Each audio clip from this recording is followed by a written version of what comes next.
mayroon na naman tayong gawa ngayon.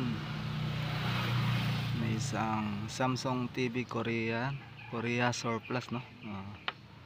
Meron tayong ginagawa na TV. Ang sira nito ay may sound naman siya, pero walang display, walang picture. So kadalasan ang ganito guys is good naman ang ating heater. May supply naman kasi nga bago lang yung playback niya.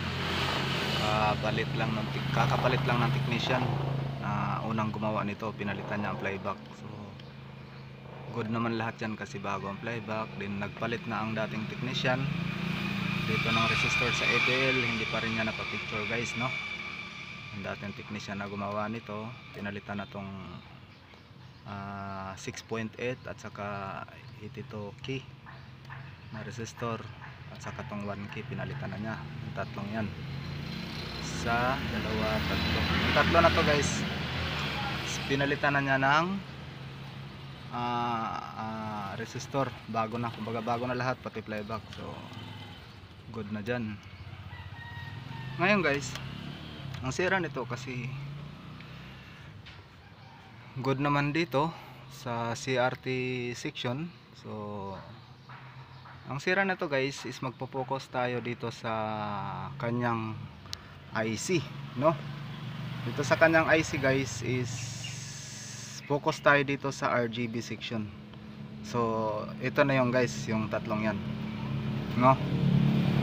Kasi para malaman nyo na wala talaga itong picture, try natin isaksak guys.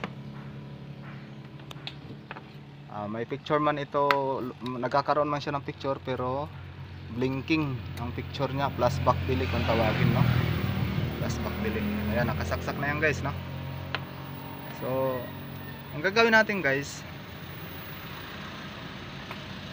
lahat ng voltahe doon guys, nasukat ko na, is good naman, walang problema. So dito talaga ang pupukusan natin sa RGB section, no?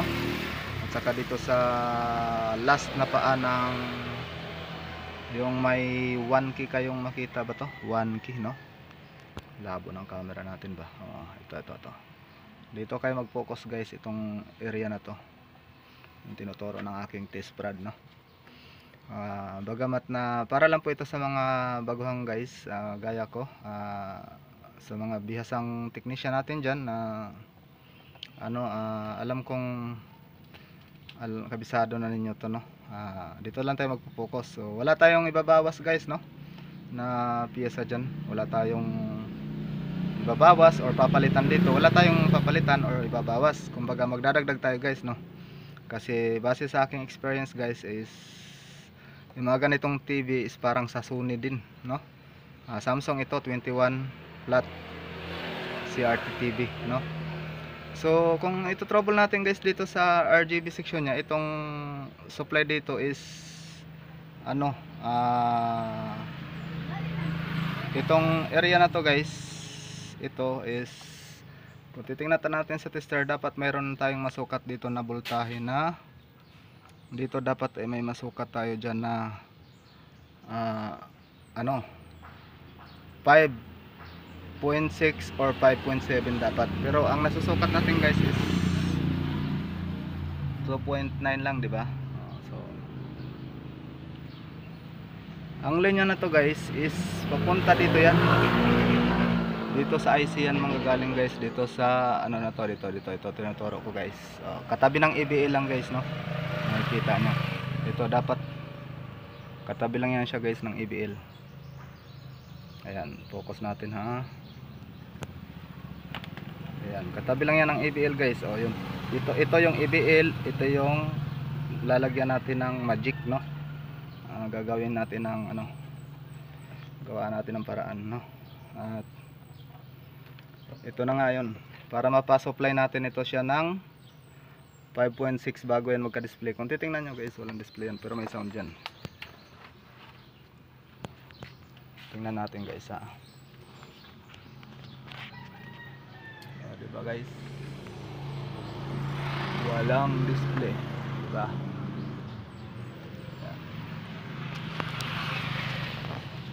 Ayun guys, ito na, ginawa ko na guys. Ang ilalagay natin dito sa RGB, ito na yun. Pasensya nyo na guys ha, dumi ang aking kuko, daming ginawa.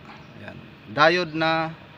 Ang diode na to guys is idadagdag natin sa RGB section, no. Ang diode na to guys is N4007, saka resistor na 1 key, saka mylar na 22 by 63. 22 by 63, no. Ay 63 pala by 22. Oh, baliktad naman eh. Oh. Ayan guys, oh. No? Ito lang guys is 1 key, no. Para-paraan lang. Dito po ang diode. Ito guys, sa mga hindi pa nakakaalam nito, yung mga baguhan na gaya ko. Ayan, na-discover ko lang ba to? English na naman tayo ba? Oh. Itong 1, 2, 3 na paan ng diode guys is dito nyo yan ikakabit. Dito, no? Dito 1, 2, 3. Sa RGB yan guys, sa RGB, di ba? Oh, tapos itong mylar guys, yung isang paa ng mylar is nakakabit dito sa, yung isang paa niya is nakakabit dito sa positive diode ng itong white na wire, puti dito. Tapos yung 1 key guys, yung 1 key na resistor,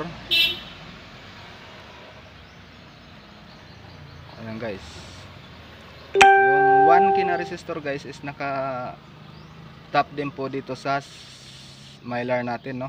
Magkasama sila. Itong dulo ng 1 key guys is dito yun natin ikakabit dyan, no. Dito sa sinasabi natin kanina na walang supply.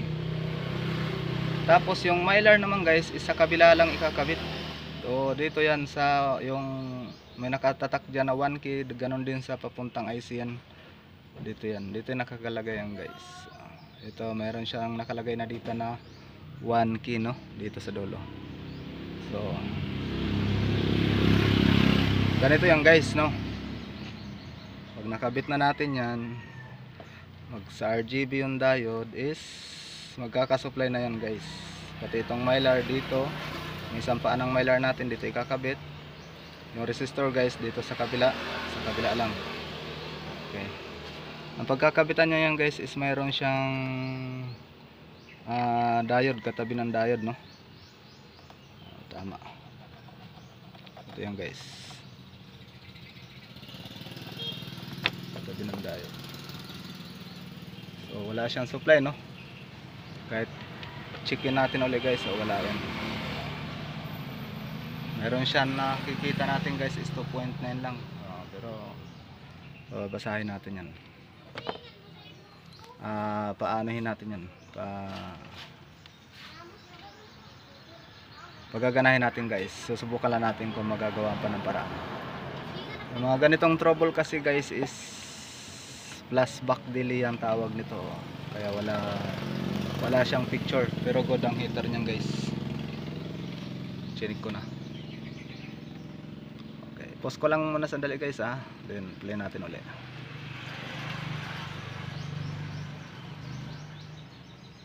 Okay guys, ayan guys, nakita nyo na guys, naikabit na natin, no. Ayan, ito yung guys, yung diode dito sa RGB nakakabit, RGB, diba? Tapos yung isang paa ng mylar guys is nandito, no. Yung isang paa ng mylar, guys is nandito, ang isang paa. Tapos yung resistor nakakonect sa mylar sa kabilang paa. Then dito naman natin kinonect sa diode, guys, no, sa diode. Zener diode dyan sa ilalim, may zener diode dyan. So dapat mapasupply natin yan siya guys ng 5.6 or mga nasa 5 volts na ang supply niyan guys pag nag-oscillate na, no. Para mapasupply natin yan siya, no. Kasi ano lang yan eh, kumbaga pulse lang yan ng RGB section, no. Ayan. So ayon sa aking pagka-analyze guys is na-discover ko kasi ito sa Sony. So gagawin natin dito sa Samsung, no. Samsung. So ito yung guys, no. ito yun. Try natin saksak guys kung totoo ba ang ating sinasabi na magkakasupply na yan ng 5.1 or 5.6. Ayan guys, ito guys, ayan, susukatin natin ang voltahe guys kung mayroon na nga ba. Ayan guys, 5.9 no. Ayan na guys, hintayin natin guys ha. Ayan na. Ayan guys, mayroon na siyang 5.9 guys or 6 volts. 5.6 lang ang, ayan, hanggang 6 volts po yan guys. So itong ganitong kaso guys is mayroon na yung picture no. Titingnan natin kung mayroon ng picture guys.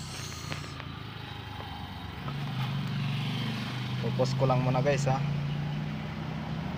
Ayan na guys, nag-press screen na. Ayan na guys, mayroon ng picture at ayan na guys. So ayan guys, mayroon ng picture no. So malinaw, pakalinaw guys. Wait lang ha, pause muna natin guys. Tayo dito guys sa ating ginagawa. Umikot lang ako kasi lamisa ko, hirap, wala ako kasing salamin guys sa ano, magre-repair no, kaya hindi natin makita yung harapan ng TV. So ito guys is napa-stable na natin yung supply sa kanyang RGB section no.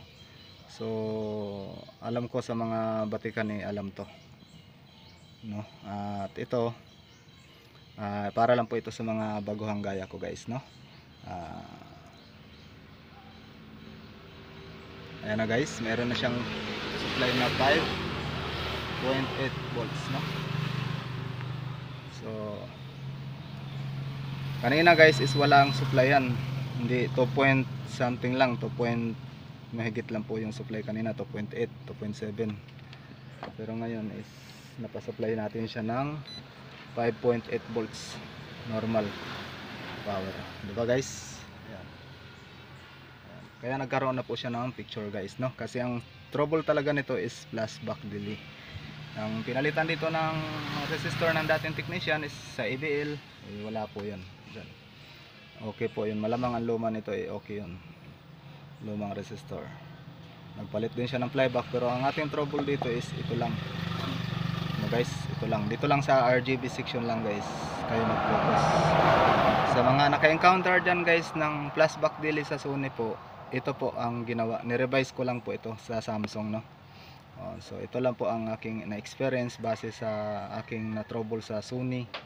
Ayan, ito ay 21 inches na Samsung na guys no, nung Korea na surplus no. Ito yun, ito yun, nilagyan ko lang ng mylar, 1K na resistor, then N4007 na diode no. Ganito lang pagkakabit nyo guys para mapasupply nyo no. Ayan.